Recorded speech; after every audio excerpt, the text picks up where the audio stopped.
Bw'abadde ayogerako eri bannamawulire ku kitebe ky'akakiiko k'ebyokulonda mu Kampala, ssentebe w'akakiiko k'ebyokulonda Engineer Badru Kigundu ategeezezza nti enteekateeka zonna ez'okulonda abakiise okuva mu bitongole by'abakugu mu Kampala ziwedde. Abakiise bano bagenda kukiikirira bannaabwe okuva mu bitongole omuli abasawo, bapuliida, ba engineer n'abazimbi. Okusinziira ku Kigundu, bano bagenda kulondebwa ng'ennaku z'omwezi 19 omwezi gwa Novemba ku Hotel Africana era nga kugendereddwamu okuziba eddibu mu KCCA. Okusunsula campaigns n'okuba akalulu bijja kuba ku lunaku lumu.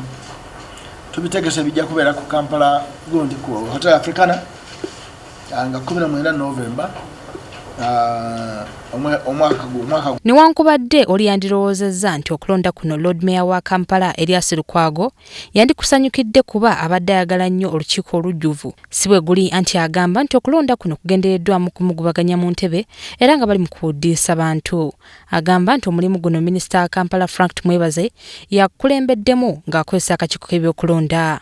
Ekigendererwa kyabwe mu kubaleeta wano baweze ennamba egoba Lukwago kubanga beetaaga 2/3 bibiri bya kusatu bye batalina, ate nga ne Judge Steve Ulikize yabagamba nti okutuusa nga muweze temulina buyinza bugoba Lukwago mu ofiisi ye mwe yalondebwa.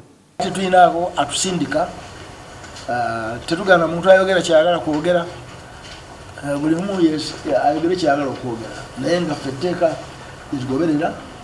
N'olwekyo tusabiragane tulabe nga akalulu ako kaggwa, ebitongole ebyo bisobole okufuna abakiise baabyo.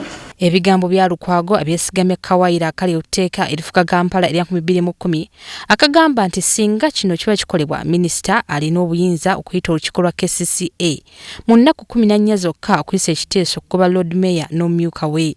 Wano Lukwago asinzidde okuluma n'ogwengulu n'ategeeza nga bw'atagenda kukkiriza kujoogebwa. Okutegeeza Minisita Frank Tumwebaze n'abeera ku Commission, President Museveni ne bannaabe bonna bali mu kkobaale lino, njagala okubategeeza nti luno olutalo sinziggu tugenda kululwana nga tukozesa amakubo gonna wansi w'enjuba agali mu mateeka. Courts tujja kutuuka mu bitongole ebyo bya professional bodies nammwe mutulinde. Buli kimu kitegekeddwa okulaba ng'omulimu guno gutambula bulungi era nga n'akakiiko k'ebyokulonda we kasinzidde okukubiriza abo abeesimbyewo ssaako n'abalonzi baabwe okukuuma emirembe nga okulonda kuno kugenda mu maaso era ng'egamba nti netaddewo ne poliisi okulaba nga akalulu kano kabeera ka mirembe. Olw'okuba nti enkolagana yaffe ne poliisi eri ggulugulu, sitwagala kulaba muntu yenna aweerezaayo ze bayita vigilant groups oba bakanyama bajje bakuuma obululu bwo and so forth. Kuba poliisi yo gyeri ne ba agency baba bulijjo gye bali, n'olwekyo bakanyama bonna tebeetaagibwa kubeera mu constituency. Kati kisigalidde kwe kulaba ani anaawangula olutalo luno wakati wa Lord Mayor wa Kampala Erias Lukwago ne gavumenti eyagala okumusuuza ekifo. Shamim Batalo, WBS TV mu Kampala.